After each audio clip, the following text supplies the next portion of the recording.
materias primas. Eso es lo que necesita, joven, señorita, Norteamérica en este momento. Muy bien. Entonces, ya tenemos un marco general de características. También sabemos que la oligarquía y los gamonales pertenecen a la clase alta, mientras que los obreros y los indígenas más bien pertenecen a la clase baja, ¿no? ¿Ok? No te vayas a olvidar del fenómeno del gamonalismo que se está desarrollando en la Sierra del Perú, en donde el gamonal le está quitando sus tierras al indígena, le está embargando, le está confiscando, lo está prácticamente dejando en la misma miseria, ¿no? Lo está dejando en la miseria al pobre indígena en la sierra. ¿Ok? Entonces, este indígena, por eso se subleva, ¿no? Por eso se reúnen, se agrupan y desarrollan una serie de rebeliones, una serie de sublevaciones, ¿correcto? Debido a la explotación de los gamonales.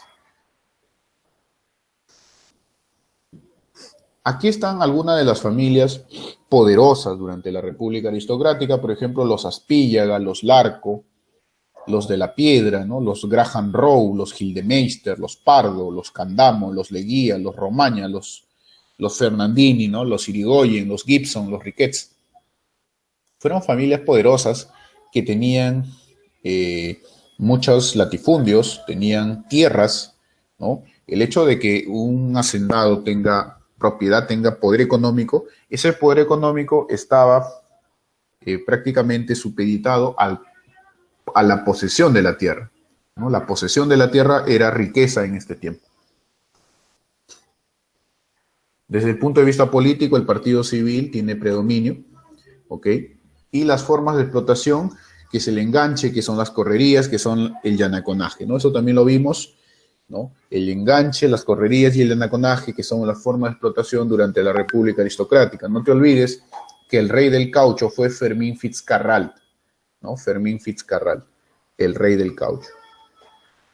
Bien, vamos a ver el gobierno de Piérola, cuáles son las principales características, lo más importante para tu examen de admisión, lo más importante, ¿ya? Las caseritas, las fijas. El gobierno de Piérola, este gobierno de Piérola ya sería el segundo gobierno de Piérola. No te vayas a olvidar que Piérola fue presidente en el Perú durante la guerra contra Chile. Así que Piérola en este momento, de 1895 a 1899, durante este tiempo Piérola estaría desarrollando su segundo periodo. ¿Ok? Ahora, ¿cómo llegó al poder el señor Nicolás de Piérola? ¿Cómo llegó al poder el califa, ¿no? El califa Nicolás de Piérola. Recuerda que Nicolás de Piérola enfrentó a Andrés Avelino Cáceres en una guerra, ¿sí? Lo enfrentó en una guerra civil.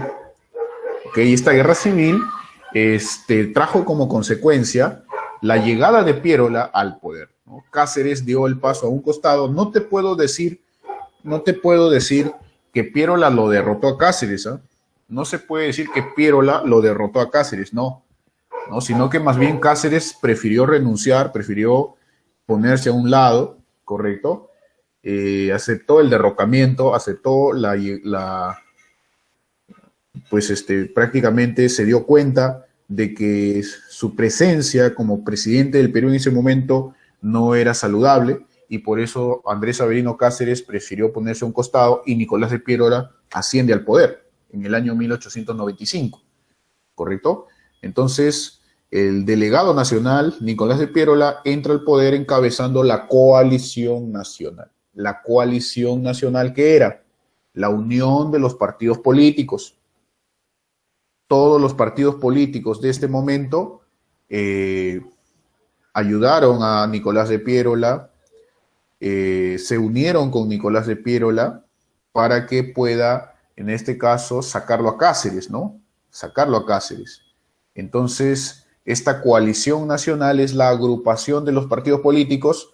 Estamos hablando del Partido Civil, estamos hablando del Partido Demócrata y estamos hablando del Partido Unión Cívica. Eso es la coalición nacional. la agrupación de los partidos políticos que le dieron a Piérola el liderazgo, lo nombraron delegado nacional y le dieron en este caso incluso las armas para que Nicolás de Piérola pueda enfrentar a Cáceres. Desde el punto de vista económico, el gobierno de Piérola va a ser un gobierno en donde hay una relativa bonanza económica. Hay una relativa bonanza económica, correcto, y esto es debido a que en este tiempo hay un boom del caucho, ¿ya? El Perú comienza a vender grandes cantidades de caucho, el Perú comienza a vender grandes cantidades de caucho al extranjero. Este es el primer boom del caucho, es el primer boom, correcto, y este primer boom del caucho va a permitir al gobierno de Nicolás de Piérola mejorar la situación económica del Perú. Hay una relativa bonanza económica. También recuerda que ya el Perú en este tiempo no tiene la deuda externa, ¿correcto? Recuerda que esa deuda que era muy grande que tenía el Perú quedó anulada tras la firma del contrato Grace, ¿ok? Contrato que firmó Andrés Avelino Cáceres. Así que el Perú está gozando en este momento de una relativa bonanza económica porque el Perú está vendiendo sus materias primas al extranjero. Ok, entonces hasta ahí estamos bien. El presidente Piérola va a crear esta moneda llamada la libra peruana de oro, ok, una moneda muy valiosa, una de las monedas más valiosas que ha tenido el Perú a lo largo de su historia, la libra peruana de oro, que va a reemplazar al sol de plata peruano, al sol de plata, ok. Ahora, Piérola establece una serie de impuestos, a la cual lo vamos a llamar la política tributaria, ¿no? Una política tributaria, ¿correcto? Y para cobrar esos impuestos, Piérola creó la Sociedad Anónima Recaudadora de Impuestos, ¿no? Y por ahí le colocó impuestos al consumo del tabaco, al consumo del alcohol, al consumo del papel sellado, etcétera, ¿no? A una serie de cosas. Pero el impuesto que más llamó la atención y que en admisión ha venido es este impuesto que está de negrita, el estanco de la sal. El estanco de la sal es un impuesto que Piérola colocó, correcto, al consumo de sal, un elemento de primera necesidad, pero el problema fue que la sal pues se disparó, ¿no? La sal se disparó, ¿correcto? El precio estaba tan elevado que la gente no podía comprarlo. En la lógica, la percepción de Piérola era incrementar el impuesto a la sal para poder recaudar 10 millones, de soles y devolverle a Chile o darle a Chile para recuperar Tacna y Arica. Recuerda, joven, que después de la Guerra del Pacífico, después de la Guerra del Guano y el Salitre, se firmó el Tratado de Ancón, ¿verdad? Y en ese tratado decía que Tacna y Arica deberían estar en el poder de Chile por 10 años. Pasados los 10 años, se tuvo que haber hecho un plebiscito en Tacna y Arica. Sin embargo, este plebiscito no se llevó a cabo.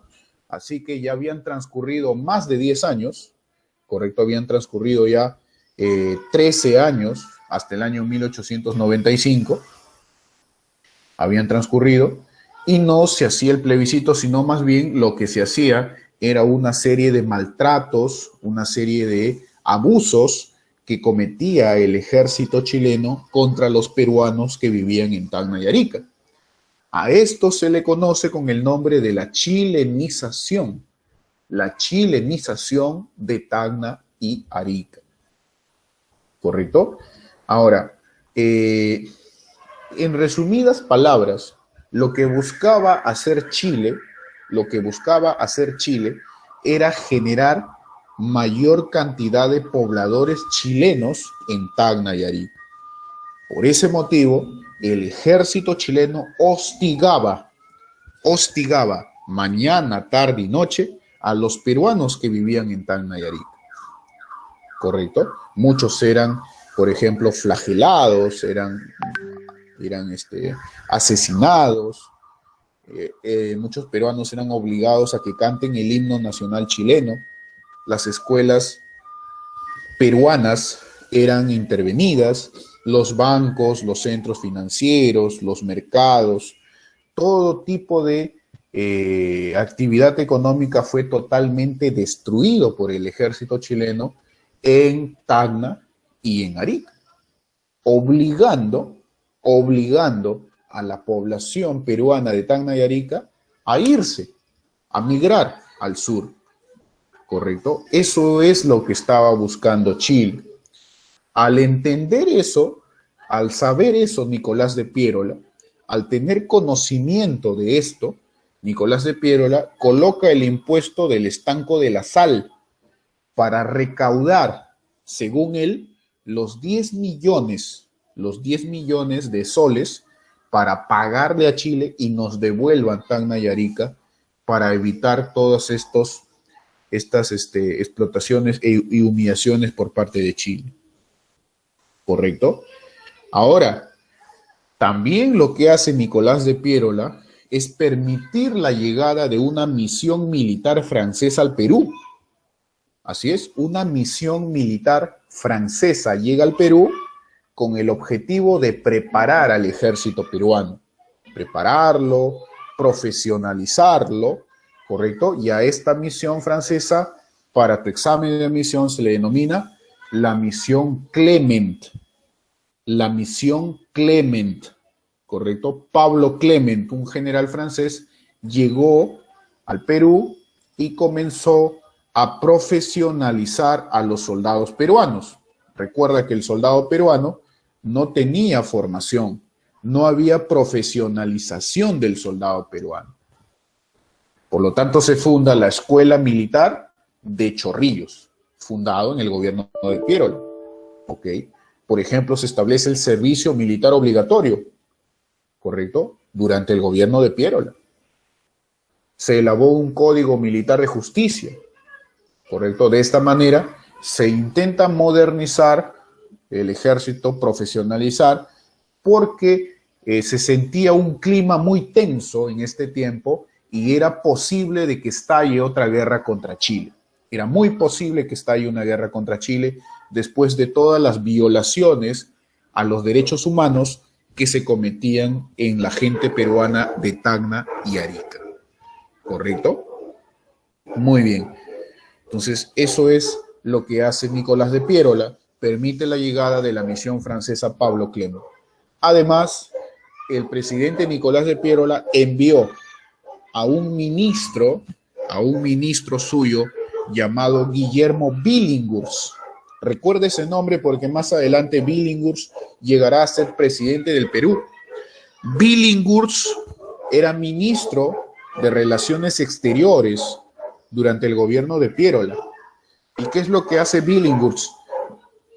Guillermo Billinghurst viajó a Chile y firmó el famoso protocolo Billinghurst-Latorre, que también en San Marcos vino esta pregunta hace un tiempo. El señor Billinghurst, Guillermo Billinghurst, era ministro peruano de Relaciones Exteriores. Viajó hasta Chile por orden de Piérola, viajó hasta Chile, ¿correcto?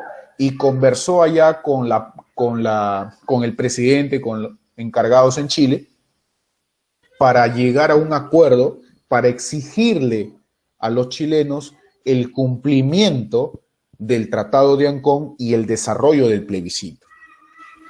Los chilenos dijeron pues que se comprometían a hacer el plebiscito y por eso firmaron este protocolo llamado Billinghurst-Latorre, en donde Chile se compromete a hacer el plebiscito,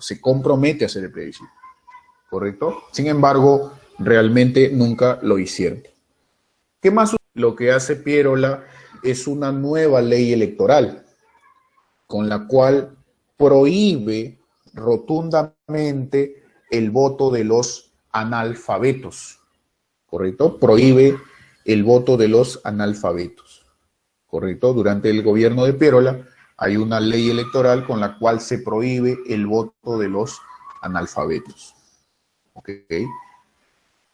Entonces, de esta manera solamente se le está dando este derecho a la clase alta, tanto a los oligarcas como a los gamonales, fueron los que se van a beneficiar de las leyes que Pierola promulgaba, ¿no?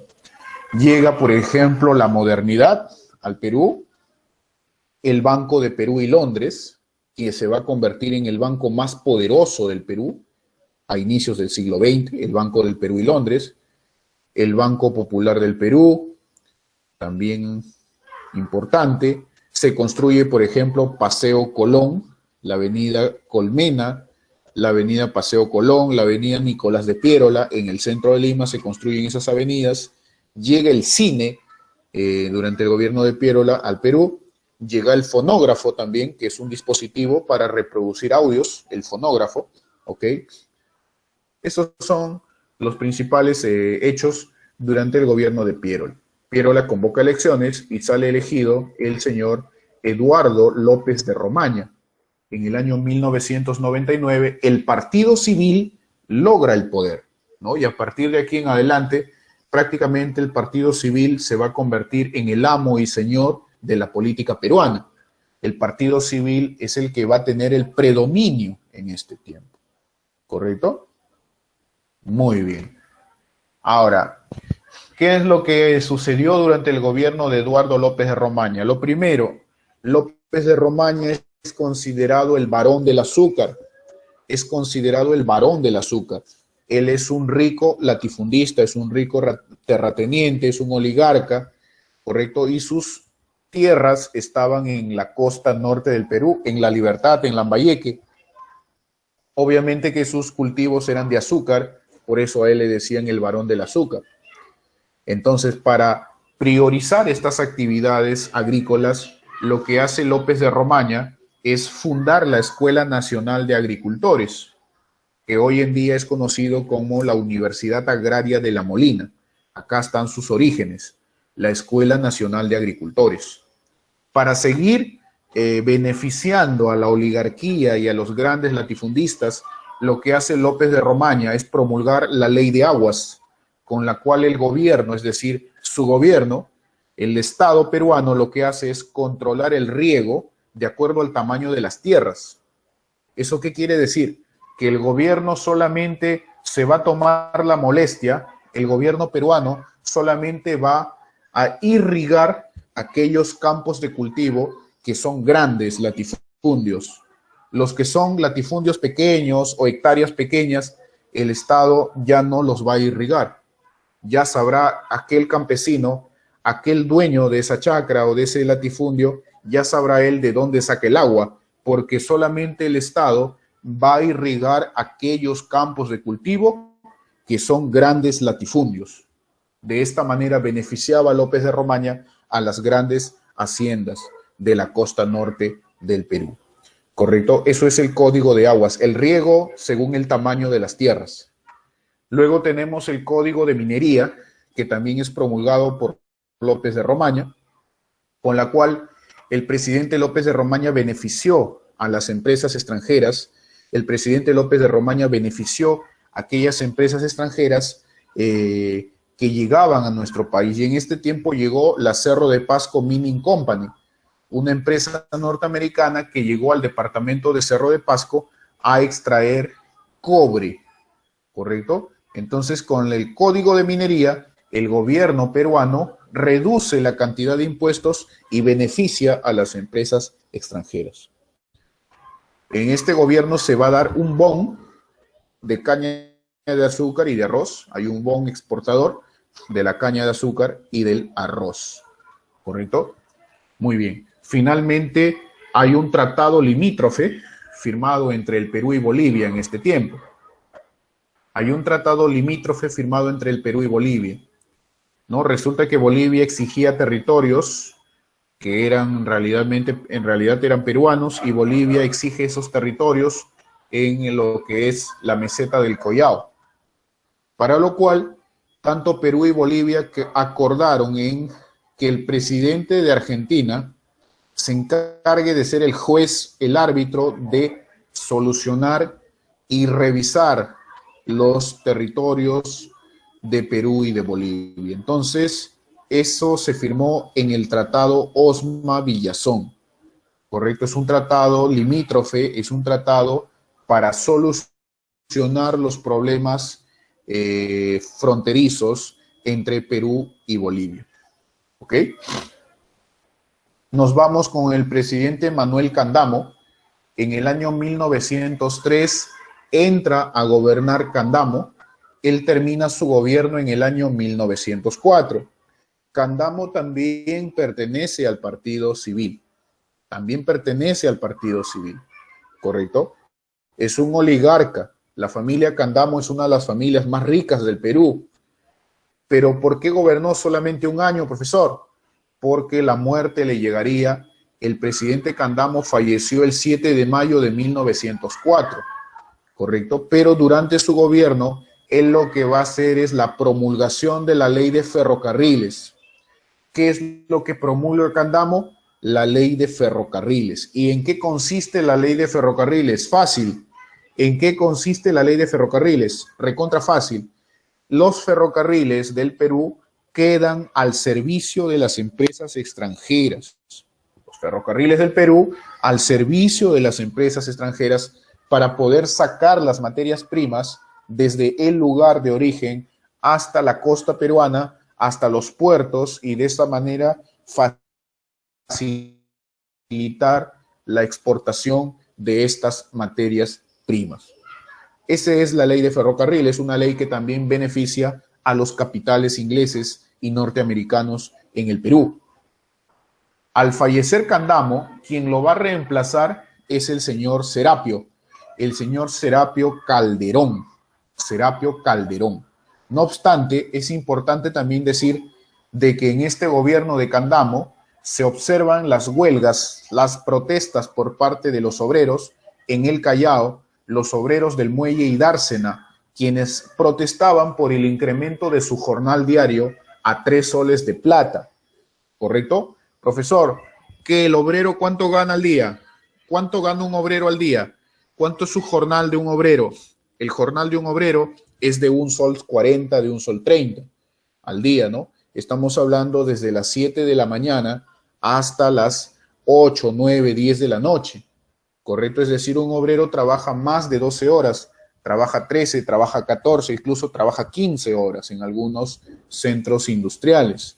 No tiene derechos laborales, trabaja de lunes a domingo, trabaja los feriados, trabaja Navidad, trabaja Año Nuevo, ¿correcto? Trabaja 28 de julio, 29 de julio. Entonces, el obrero no tiene derechos, no tiene bonificación, no tiene gratificación, no tiene absolutamente no tiene ni nada, pues. Por lo tanto, el obrero sale a la calle, levanta la voz y protesta por sus derechos. También esto sucedió en el gobierno de Candamo. ¿Ok? Hay un tranvía en Chorrillos, Lima Chorrillos, que es un tranvía eléctrico, ¿ok? Este es un tranvía eléctrico que transportaba a la gente desde Lima Chorrillos. Hasta el día de hoy existe este tranvía, está en Barranco, ¿ok? Obviamente en la actualidad es una reliquia, pues, ¿no? Pero en este tiempo era un medio de transporte muy, muy importante.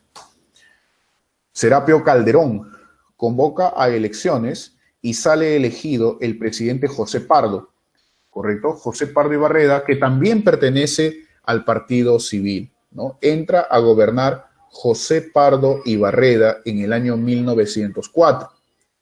Ahora, para tu examen de admisión, ¿qué debes recordar del presidente Pardo? ¿No? De Pardo siempre se habla, siempre se pregunta. ¿Qué es lo que debes recordar del presidente José Pardo y Barreda? El presidente Pardo va a impulsar el sector educativo. Eso no se puede negar. El presidente Pardo impulsó la educación, ¿correcto? Mediante la ley de educación primaria obligatoria y gratuita. La educación primaria fue declarada obligatoria y gratis, ¿correcto? En el año 1905. Para lo cual el presidente comienza con una construcción de más de 2.400 colegios de primaria y 280 colegios de nivel secundaria. Repito, solamente la primaria fue gratis, solamente la primaria. Si tú quieres estudiar la secundaria, eso ya le iba a costar, al estudiante, correcto, pagarse su educación secundaria. Es más, si queremos ser un poco más estrictos, correcto, en esta ley, el Estado solamente costeaba los gastos de los estudiantes que cursaban el primero, el segundo y el tercer grado de primaria. A partir del cuarto, quinto y sexto grado de primaria, también le iba a costar al estudiante una cantidad de dinero, ¿correcto? Cantidad de dinero que en realidad, pues, los hijos de los obreros, los hijos de los indígenas o campesinos en el Perú no tienen la posibilidad de poder pagarlo, ¿correcto? Entonces, esta educación primaria en realidad está beneficiando un poco a lo que es el sector de la clase media, ¿correcto? El sector de la clase media. Más no la clase baja se beneficia tanto de la educación primaria, ¿correcto? Se funda la Escuela Normal de Varones, como puedes observar. La Escuela Normal de Varones hoy en día es la Universidad Enrique Guzmán y Valle, conocida como la Cantuta, ¿no? La Escuela Normal de Varones. La Escuela de Artes y Oficios, el Instituto Histórico Nacional, se permite el ingreso de las mujeres a las universidades. La primera mujer cachimba que ingresó a la Universidad del Cusco es Trinidad María Enríquez. Trinidad María Enríquez ingresó a la Universidad del Cusco a la Facultad de Derecho. Ok, luego tenemos por aquí, desde el punto de vista social, las huelgas continúan. Si no hay solución, la huelga continúa. Los obreros salen a la calle, correcto, están protestando, y en este gobierno se funda el primer sindicato obrero. El primer sindicato obrero. ¿Cómo se llama el primer sindicato obrero? La Federación de Panaderos Estrella del Perú. La Federación de Panaderos Estrella del Perú. Ese es el primer sindicato obrero. Es una agrupación de obreros que están legalmente establecidos, organizados, ¿correcto? Tienen un nombre y ellos salen a protestar a las calles, ¿no? La Federación de Panaderos Estrella del Perú. Además, hay un abogado en este tiempo llamado Matías Manzanilla, ¿no? Manzanilla era un abogado, correcto, ese es su apellido, ¿eh? Matías Manzanilla, elaboró una serie de leyes o normas que beneficiaban a los obreros, ¿no? Estas normas fueron enviadas al Congreso para que sea estudiado y en consecuencia promulgado. Sin embargo, pues el Congreso de la República en este tiempo está plagado de civilistas y en realidad no hicieron caso a este trabajo que hizo Matías Manzanilla, ¿no? Correcto, se inauguró también la Cripta de los Héroes. Este lugar está ubicado en el sótano del cementerio Matías Presbítero Maestro, ¿no? Presbítero Matías Maestro, en donde se van a colocar los cuerpos de los caídos en la Guerra del Pacífico. ¿Correcto? Por ahí un monumento a Francisco Bolognesi, etc. Entonces, eso es principalmente lo que sucedió durante el gobierno de José Pardo y Barreda, quien va a convocar elecciones y sale elegido el señor Leguía. ¿Ok? No obstante, ya se observaba en este tiempo la invasión de los brasileros en nuestro territorio. Ojo por aquí, ya se está observando que los brasileros han invadido nuestro territorio y el presidente Pardo ni caso, el presidente Pardo ni bola le hace a estos problemas que está sucediendo de carácter exterior.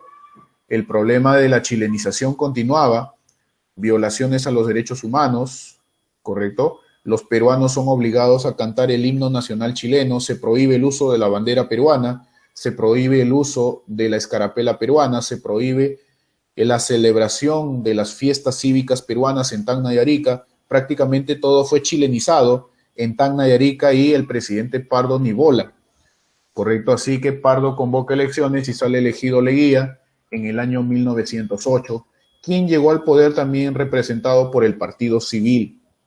Aunque Leguía pertenecía al Partido Demócrata, pero en este tiempo los civiles apoyaron el gobierno de Leguía y Leguía llega también al poder bajo su mano, bajo su tutela, bajo su protección de los civilistas. Ahora, vamos al mapa, como puedes observar. Durante el gobierno de Leguía, para tu examen de admisión, está relacionado con los problemas territoriales, está relacionado con los problemas limítrofes. Ya sabíamos que Brasil nos estaba invadiendo, ya sabíamos que Brasil estaba sacando caucho de nuestro territorio, ya sabíamos que los brasileros querían territorios de manera arbitraria. ¿Qué hizo Leguía? Nada, solamente firma un tratado con Brasil llamado Velar de Río Branco. Repito, Leguía firma tratado con Brasil y le dice: Brasil, no me invadas más, no me invadas más. Ese territorio que tú has invadido, te lo regalo, quédatelo, pero no me invadas más, dice Leguía. Y mira todo lo que le dio el presidente Leguía a Brasil. Le dio territorios en la selva y firmó el tratado Velar de Río Branco en el año 1909. Ahora, ¿te acuerdas que hubo un problema con Bolivia y que el presidente de Argentina tenía que dar un fallo? El presidente de Argentina tenía que dar un fallo y expresar cuál era el límite entre Perú y Bolivia. Pues en este tiempo se dio el fallo y los bolivianos no aceptaron dicha decisión del presidente argentino. Por lo tanto, Bolivia también nos invade. Este territorio que está aquí en la meseta del Collao, nos invaden los bolivianos y Leguía le dice: Bolivia, no me invadas más, que todo lo que tú has invadido también te lo doy. Y le firmó el tratado Polo Bustamante. El tratado Polo Bustamante fue firmado en el año 1909, con la cual el Perú también pierde territorios en la meseta del Collao con Bolivia. Allá de eso se enteraron los colombianos y los colombianos dicen: el presidente Leguía está entregando territorios, el presidente Leguía está regalando territorios, entonces nosotros también te invadimos, Perú, y pum, nos invaden territorios en la zona norte del Perú, entre el río Caquetá y el río Putumayo. Todos estos territorios de la selva fueron invadidos por las tropas colombianas. Y Leguía dijo: no, aquí sí, yo no regalo territorios, manda el ejército peruano. Hay un conflicto con Colombia en este tiempo, en el año 1911, en donde el Perú logra derrotar al ejército colombiano en la batalla de La Pedrera. Perú derrotó a Colombia en la batalla de La Pedrera en 1911 y el héroe de guerra es el señor Óscar Raimundo Benavides, héroe de guerra en la batalla de La Pedrera. ¿Correcto? Luego hay un problema con Chile también, porque hay un acto ceremonial, hay una ceremonia, hay un acto cívico en la cripta de los héroes, ¿correcto? Y es en ese lugar a donde llega una corona fúnebre, ¿no? Llega una corona fúnebre, ¿correcto? Desde Chile, en donde hay un mensaje un poco fuera de lugar. Hay un mensaje un poco fuera de lugar en donde pues el Perú en ese momento recordaba a Grau, a Bolognesi, a Cáceres, a Alfonso Ugarte, a los héroes de la guerra, ¿no? Y Chile manda una corona fúnebre en donde coloca un mensaje que ellos habían sido los ganadores, ellos habían sido los que triunfaron en la guerra. Un acto en realidad fuera de lugar porque el presidente Leguía no acepta dicha corona, la rechaza, ¿correcto? Sabiendo de que en Tacna y Arica se están desarrollando una serie de atropellos por parte de los chilenos a los peruanos de Tacna y Arica. ¿Correcto? Entonces, el gobierno de Leguía está relacionado principalmente con los problemas territoriales. No te olvides de los tratados con Brasil, del tratado con Bolivia, de la guerra con Colombia y del incidente de la corona fúnebre con Chile. Ya el obrero en este momento, el obrero tiene conciencia de clase, ¿ok? El obrero no es un ignorante. El obrero ya tiene conciencia de clase, el obrero tiene ideología.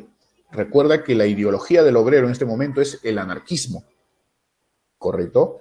Entonces tiene conciencia de clase, tiene conciencia de ideología, el obrero sabe, el obrero conoce de que si él para, quien más pierde, ¿quién es? Es el empresario, el dueño de la empresa. El obrero gana al día un sol 20, el obrero gana un sol 30, un sol 40. Pero ¿cuánto pierde un empresario?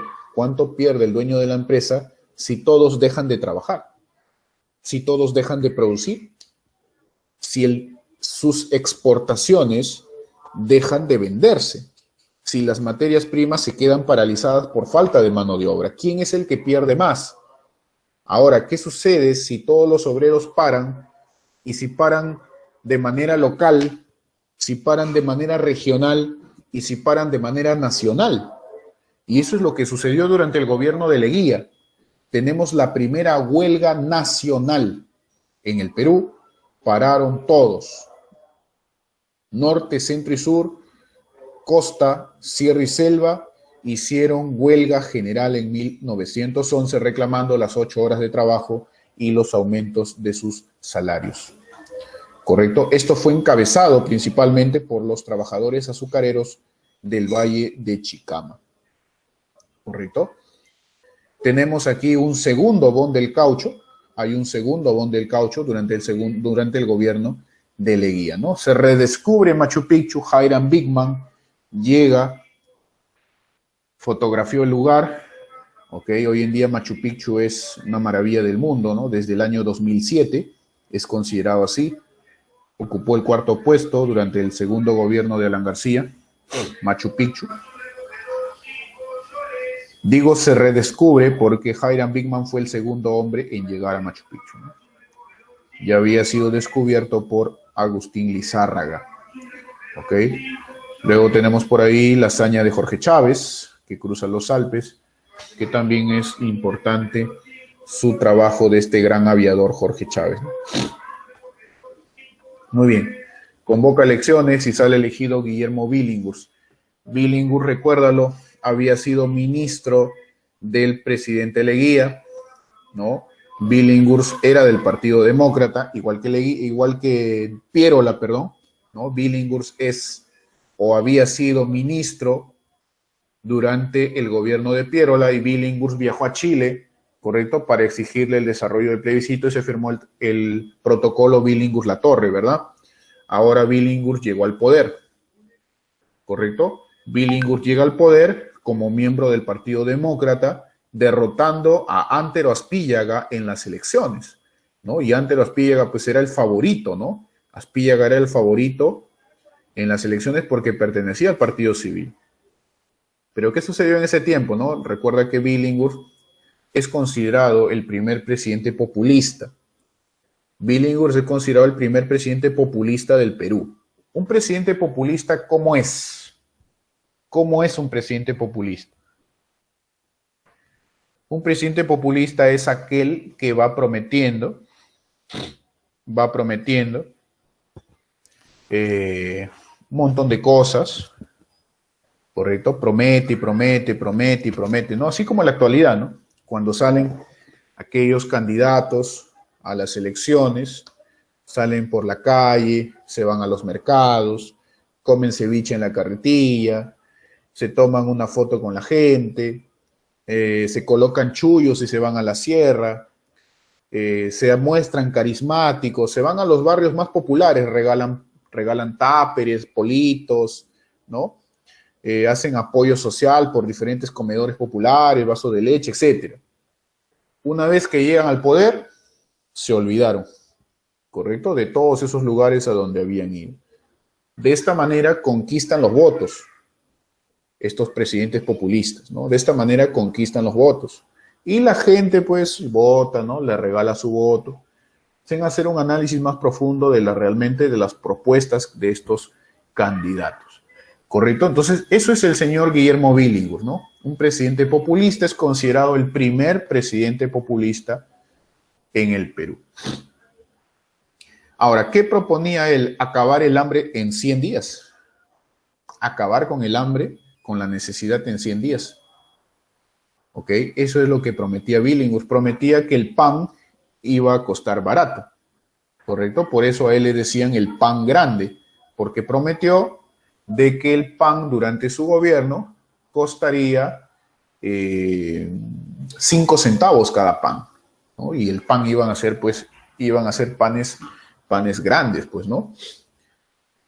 Entonces, bueno, Billinghurst llega al poder y durante su gobierno el presidente Billinghurst, pues, atendió de forma parcial las necesidades de los obreros, ¿no? Fue con los obreros, iba a las reuniones de los obreros, se organizaba con ellos, se comunicaba con ellos.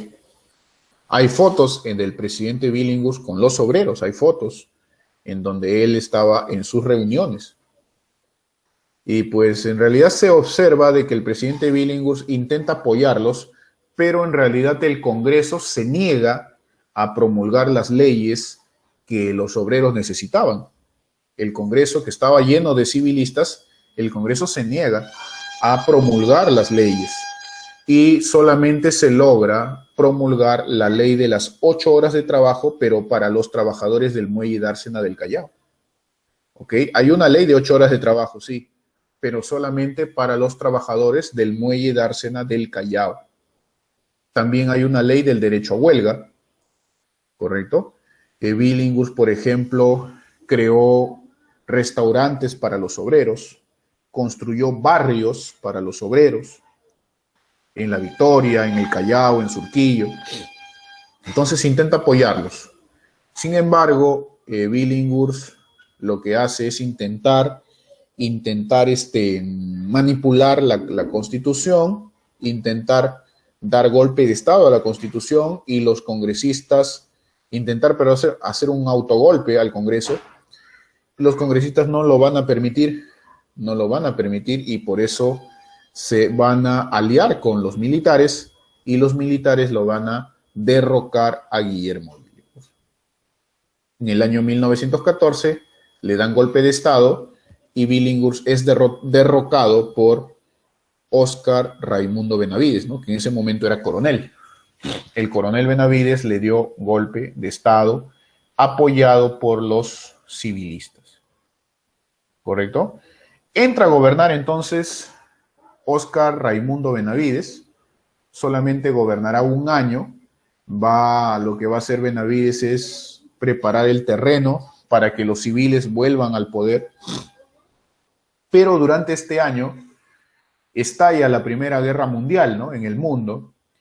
Estalla la Primera Guerra Mundial y esto genera una crisis económica.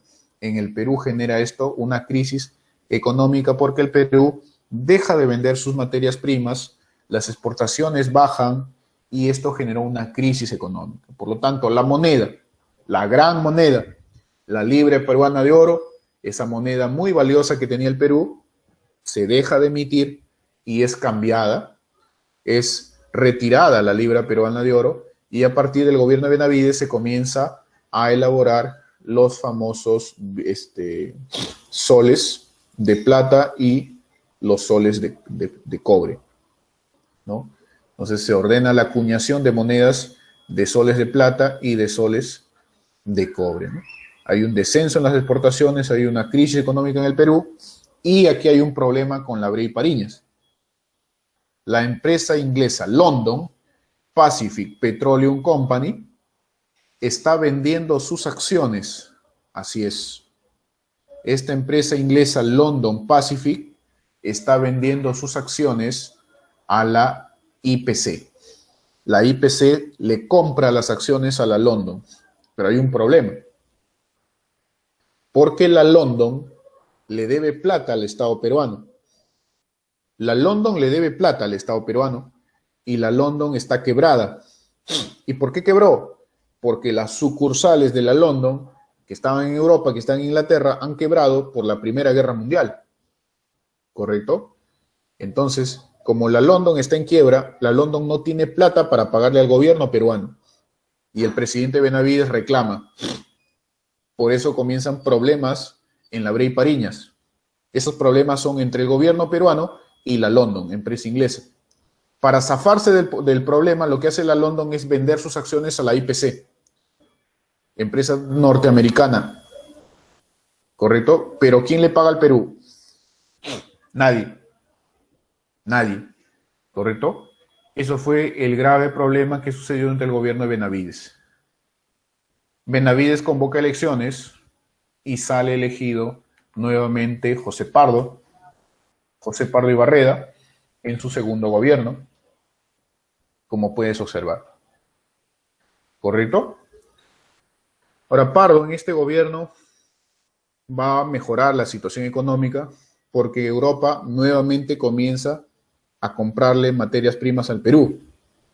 Entonces, hay un aumento de nuestras exportaciones en un 300%, ¿ok? El Perú está vendiendo sus productos mineros, sus productos agrícolas, ¿ok? Y en este tiempo los obreros continúan con su movimiento, con sus protestas, y ya casi al finalizar el gobierno de Pardo, ya el gobierno de Pardo estaba por acabar, y esto ya parecía que iba a colapsar, ¿no? Ya parecía de que los obreros iban a tomar el poder, porque al ver que no había solución a sus inconvenientes, entonces se hablaba ya de una anarquía, de una destrucción del gobierno. Los paros continuaban todos los días y el presidente José Pardo lo que hace simplemente, antes de terminar su gobierno, el 15 de enero de 1919 dio la ley laboral de las 8 horas de trabajo a nivel nacional. La jornada laboral de las 8 horas de trabajo para todo el Perú. También hay una ley de descanso dominical, donde los obreros ahora van a descansar los días domingos. Hay una ley que regula el trabajo de las mujeres y los niños, ¿correcto? Hay una ley también de accidentes de trabajo, ¿no? Que también se va a volver a promulgar en este tiempo. Ya se había promulgado antes durante el gobierno de Leguía, la ley de accidentes de trabajo. En este tiempo se va a volver a ratificar esa ley, ¿ok? Y se va a dar una rebelión de campesinos en el departamento de Puno, la rebelión de Rumimaki, su verdadero nombre Teodomiro Gutiérrez Cuevas, en el año 1915. ¿Correcto? Ahora, ¿quién es Teodomiro Gutiérrez Cueva? Él es un militar. En realidad, Teodomiro Gutiérrez Cueva, ahí está ese hombre de gorrito, apodado Rumimaki, que en castellano quiere decir mano de piedra, Rumimaki, mano de piedra. Es un sargento mayor, militar, que durante el gobierno de Billinghurst, este señor Teodomiro Gutiérrez Cueva viajó a Puno por orden de Billinghurst, ¿no? Billinghurst lo mandó para averiguar cuál era la situación del indígena, ¿no? ¿Por qué se rebelaba? ¿Por qué protestaba? ¿Por qué se sublevaba? Porque en realidad los oligarcas la gente ni sabía, ¿no? Lo que estaba sucediendo en la sierra. Por eso fue Teodomiro Gutiérrez viajó al departamento de Puno, viajó a la sierra para averiguar, ¿correcto? Para saber qué es lo que está sucediendo en la sierra peruana. Este militar, al observar de que el campesino sufría la explotación, sufría maltrato, sufría embargo de sus tierras, el gamonalismo, al observar de que el indígena no tenía un sueldo producto de su trabajo, de que se está dando un sistema feudal en la sierra, de que está prácticamente desamparado por el Estado peruano, y encima muchos indígenas fueron afectados por el Tratado Polo Bustamante que Leguía firmó. Recuerda que el presidente Leguía regaló un montón de territorios, ¿sí o no? Y justo en la frontera con Bolivia había un montón de campesinos peruanos que perdieron también tierras ahí, porque ahora el Estado boliviano, al tener derechos sobre esos territorios, les quitó a estos obreros, ¿correcto? Sus tierras, todo lo que tenían. Entonces los indígenas eran totalmente explotados y maltratados por diferentes lados, por diferentes aristas. Eso entendió Teodomiro Gutiérrez y se hizo llamar Rumimaki, ¿no? Se unió a los indígenas y se levantaron en armas, se sublevaron. Pardo reprime, Pardo manda el ejército para reprimir a Rumimaki y a todos los campesinos. Muchos campesinos fueron desaparecidos. Misteriosamente nunca encontraron sus cuerpos. Así es. Muchos fueron encarcelados. ¿Correcto? Lo cierto es de que la situación del campesino, la situación del indígena, no se solucionó. No se solucionó.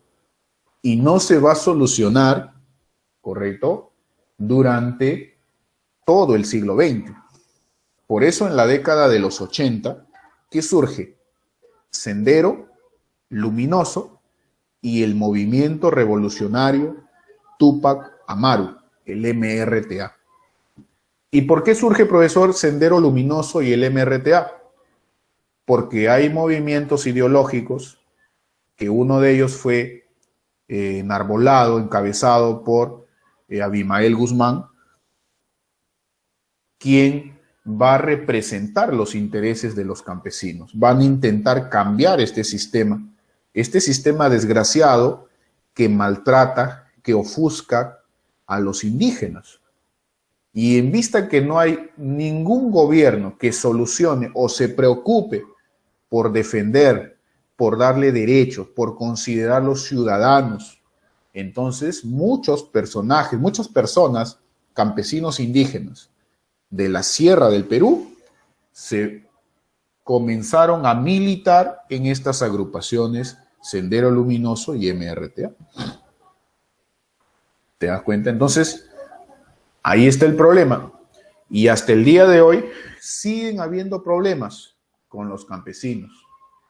Por eso los campesinos salen a las carreteras, toman las carreteras hace la semana pasada, ¿no? Y hasta ahora siguen habiendo esos clases de disturbios porque no hay un gobierno que solucione el problema de estos campesinos peruanos. El problema del obrero parcialmente se soluciona porque ahora están trabajando 8 horas, sin embargo, dentro de las 8 horas ahora el obrero será también explotado. ¿Va a trabajar 8 horas? Sí, pero dentro de esas 8 horas trabajará como 12, como 13.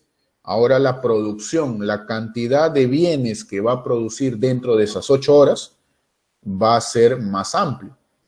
Y por ahí está la plusvalía, por ahí está la riqueza que el empresario, que el burgués está ganando. O sea, el empresario nunca va a perder.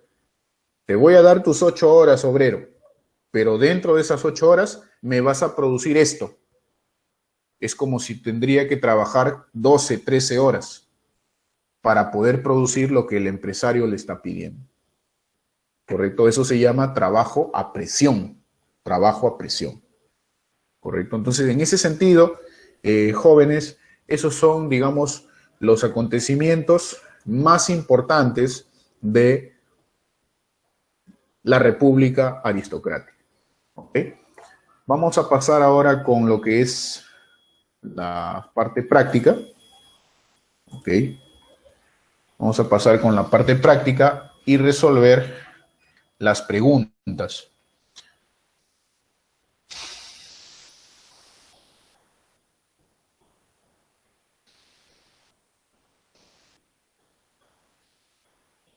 Reclamo de las 8 horas de trabajo empezó desde mucho antes, ¿eh? No solamente con Billinghus. Los reclamos de las 8 horas de trabajo, para un dato para que anotes. ¿En qué gobierno se produce la primera huelga de obreros? ¿En qué gobierno se produjo la primera huelga de obreros? Respuesta: Remigio Morales Bermúdez. Remigio Morales Bermúdez. Eso fue antes de la República Aristocrática, ¿no? Eso fue antes de la República Aristocrática, antes del gobierno de Piérola. O sea, eso fue durante el segundo militarismo, ¿no? Ya habían obreros que protestaban por las 8 horas de trabajo, por el aumento de sus sueldos. ¿Ok? Muy bien.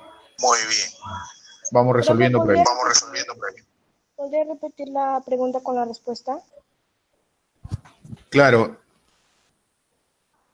¿En qué gobierno se produce la primera huelga obrera?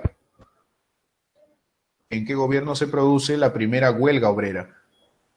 ¿No? Y eso se produce durante el gobierno de Remigio Morales Bermúdez. Las primeras huelgas obreras surgen allí. Remigio Morales Bermúdez. Luego ya más adelante los obreros ya van formando sindicatos, van protestando, haciendo huelgas, paros, protestas, y generalmente en todos los gobiernos que has observado el día de hoy hubieron paros, huelgas y protestas. El gobierno de Piérola, Romaña, Candamo, Pardo, Leguía, Billing, Buenavís y Pardo nuevamente, ¿no? En todos los gobiernos hubieron huelgas y protestas. ¿Correcto? Poco a poco estos obreros fueron recibiendo, logrando algunos beneficios, como por ejemplo durante el gobierno de Leguía, aquí durante el gobierno de Augusto B. Leguía se logró la ley del derecho a huelga, ¿no? Perdón, la ley de accidentes de trabajo, ¿no? Durante el gobierno de Leguía, la ley de accidentes de trabajo. Y durante el gobierno de Billinghurst se logró, por ejemplo, el derecho a huelga y la ley de las 8 horas de trabajo para los obreros del muelle y dársena del Callao. Ya durante el segundo gobierno de Pardo se logra la ley de las 8 horas de trabajo a nivel nacional para todos los obreros del Perú, para todos los obreros y trabajadores, ¿ah? ¿Correcto? Eso quiere decir que también la clase media trabajaba más de 8 horas, ¿ok? No vayas a creer que solamente los obreros trabajaban más de 8 horas y que los ingenieros, los médicos, los profesionales trabajaban solamente 8, ¿no? Los profesionales también trabajaban 9, trabajaban 10, trabajaban 11, trabajaban 12. Lógicamente que su sueldo era mayor, su sueldo era más alto que el de un obrero, ¿correcto? Pero no había una ley de 8 horas. Así que los obreros que salían a las calles, los obreros que exponían su vida, porque muchos perdieron la vida en estas huelgas, muchos perdieron la vida y sacrificaron la vida por obtener una reivindicación al trabajo, ¿correcto? Ahora, estas huelgas y protestas no solamente se daban en el Perú, también se daban en otros países como en Bolivia, como en Chile, como en Colombia, en Estados Unidos. Esto era unas luchas obreras a nivel general, a nivel de América, ¿correcto? En Estados Unidos hubieron también huelgas así, muy parecidas, por ejemplo, los famosos mártires de Chicago, los mártires de Chicago que también salían y protestaron por obtener estos beneficios, ¿no? Que finalmente esta ley va a beneficiar tanto a obreros como a profesionales. Listo, vamos con la práctica.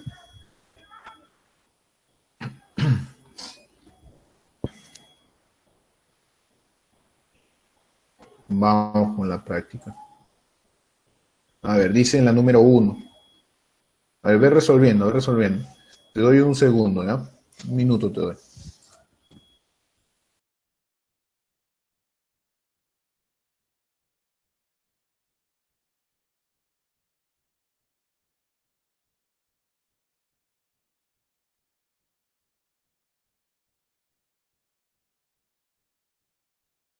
El Partido Civil a principios del siglo XX representa los intereses de la clase media burguesa limeña. ¿Eso es verdadero o falso? ¿El Partido Civil representa los intereses de la clase media? Falso, ¿sí o no? Porque el partido civil solamente representa los intereses de la de la oligarquización del aparato productivo.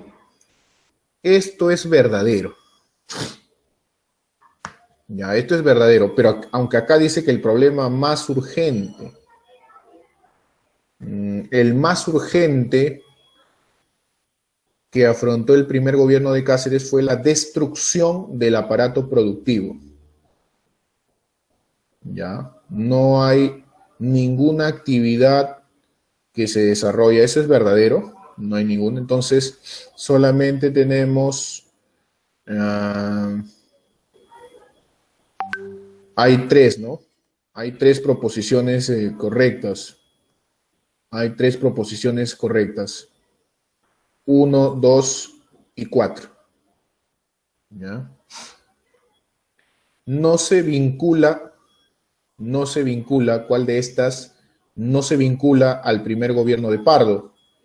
Al primer gobierno de José Pardo. A ver, se dio la Federación de Panaderos Estrella del Perú. Esto es correcto.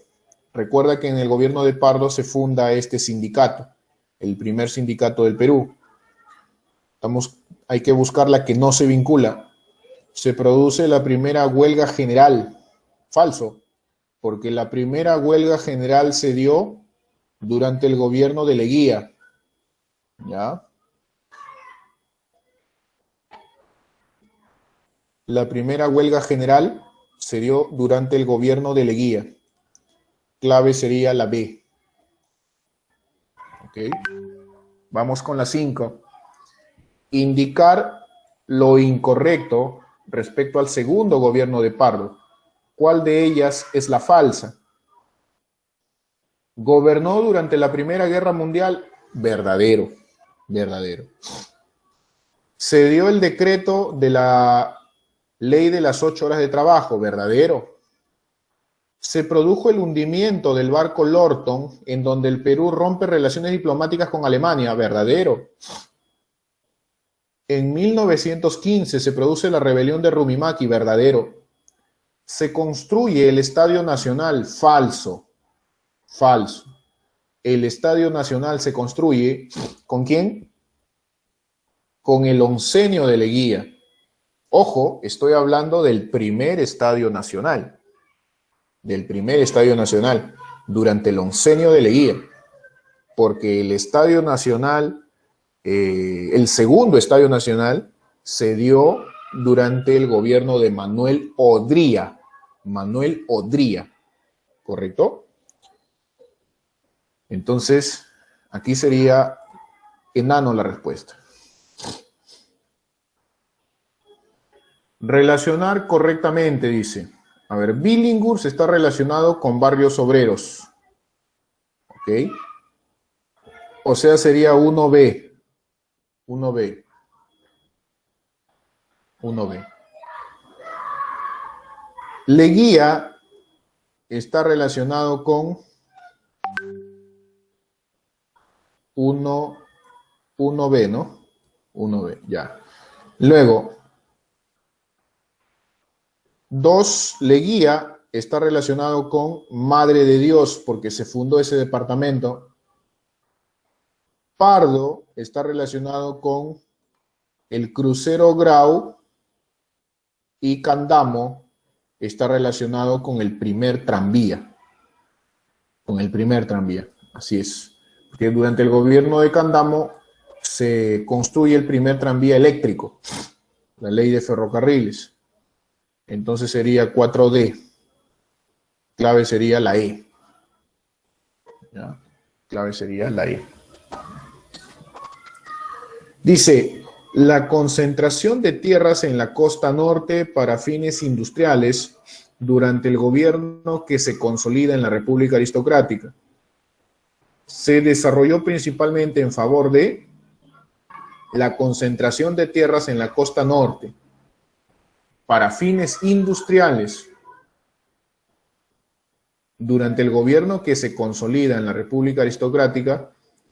¿Favoreció a quién? Para fines industriales.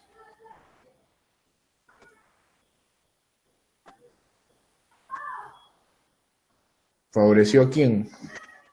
Para fines industriales, a los capitalistas extranjeros, ¿no? Para fines industriales, a los capitalistas extranjeros. ¿Ok? El Perú no tiene industria. Todos los recursos salen y salen al extranjero, ¿correcto? Y aquí los beneficiarios son los capitalistas extranjeros. 8. La reivindicación laboral más significativa de la clase trabajadora en 1919 es, clave sería la ley de las 8 horas de trabajo, el 15 de enero. El Código de Aguas y Minería proclamado por Romaña benefició a quién. Recuerda que ese Código de Aguas era para las tierras de los grandes oligarcas, ¿no? O sea, esto va a beneficiar a los latifundios extranjeros. La única sería, ¿no? Trabajadores enganchados no, comunidades campesinas no, gamonales tampoco, porque gamonales están en la sierra. Clase obrera, latifundios extranjeros, ¿no? También hay latifundistas extranjeros, por si acaso, los de la Piedra, los Riquets, los Gildemeister, apellidos extranjeros que eran latifundistas en el Perú. 10. El segundo gobierno de Pardo se caracteriza por el denominado renacimiento civil. ¿Ok? El retorno de un miembro del Partido Civil por el renacimiento civil. Renacimiento civilista. Retorno de un miembro del Partido Civil al gobierno. ¿Y por qué? La eliminación de toda oposición política, el incremento de venta de las materias primas, la participación militar del Perú en la Gran Guerra, la paralización de las luchas obreras, la reorganización del poder civilista, ¿no? Esa sería la clave. Enano, aunque por poco tiempo, porque Leguía le va a ganar las elecciones en 1919 y va a fundar una patria nueva conocida como el oncenio de Leguía. Y en ese oncenio ya la oligarquía no va a participar en asuntos políticos. Leguía le niega la participación a los oligarcas. 11.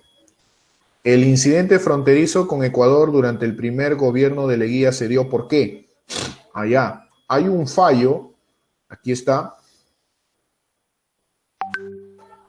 atentados contra peruanos en Quito y Guayaquil. El Perú moviliza 23.000 soldados, pero Estados Unidos de América, Brasil y Argentina intervienen para evitar el conflicto.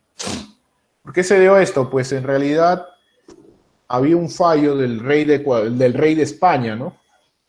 Para solucionar los problemas territoriales entre Perú y Ecuador también. Fallo que favorecía al Perú en lo que es territorios, pero Ecuador se niega a aceptar este fallo y por eso hay un atentado contra peruanos en Quito y en Guayaquil, ¿no? Hay atentados, hay problemas aquí en la frontera, ¿correcto? Pero interviene Argentina, Brasil y Estados Unidos para evitar la guerra. Entonces, la clave sería la C, el despotismo ecuatoriano y su rechazo al fallo arbitral del rey español. Clave letra C. Ok, vamos con la pregunta 12.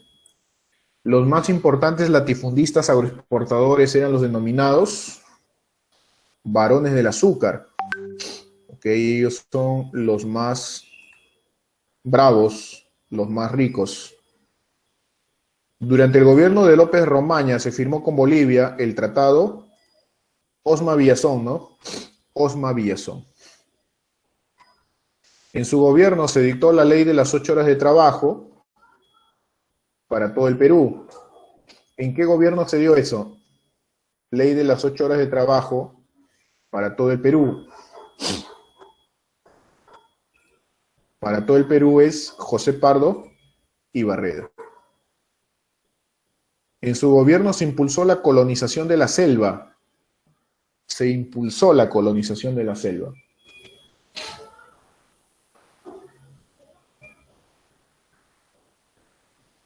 ¿Cuándo sucedió eso? En el gobierno de... Está entrando, creo. Estamos acabando la clase ya.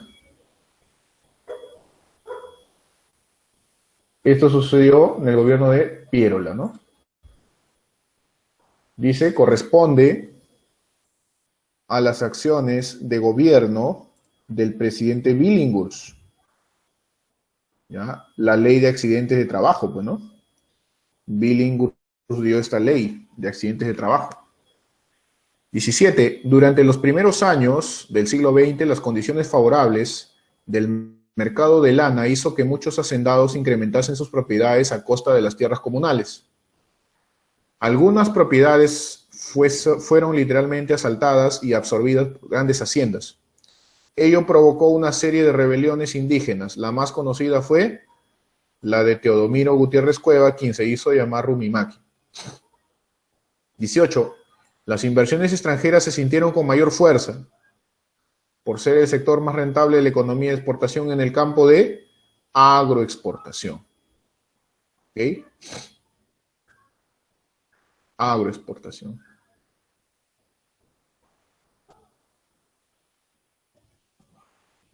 No, perdón. Acá dice las inversiones extranjeras se sintieron con mayor fuerza por ser el sector más rentable. No nos está diciendo por ser el sector más beneficiado, sino el sector más rentable. Entonces el más rentable sí era el sector minero. La principal actividad fue la agroexportación, pero el que generaba mayor divisas es el sector minero. 19. Presidente de la República aristocrática o segundo civilismo, al cual se le considera propulsor del nuevo civilismo. Presidente de la República aristocrática o segundo civilismo, que se le considera el propulsor, ¿no? El propulsor del nuevo civilismo. ¿Quién es el propulsor del nuevo civilismo, no? Clave aquí sería José Pardo. ¿Ya? José Pardo y Barreda. 20.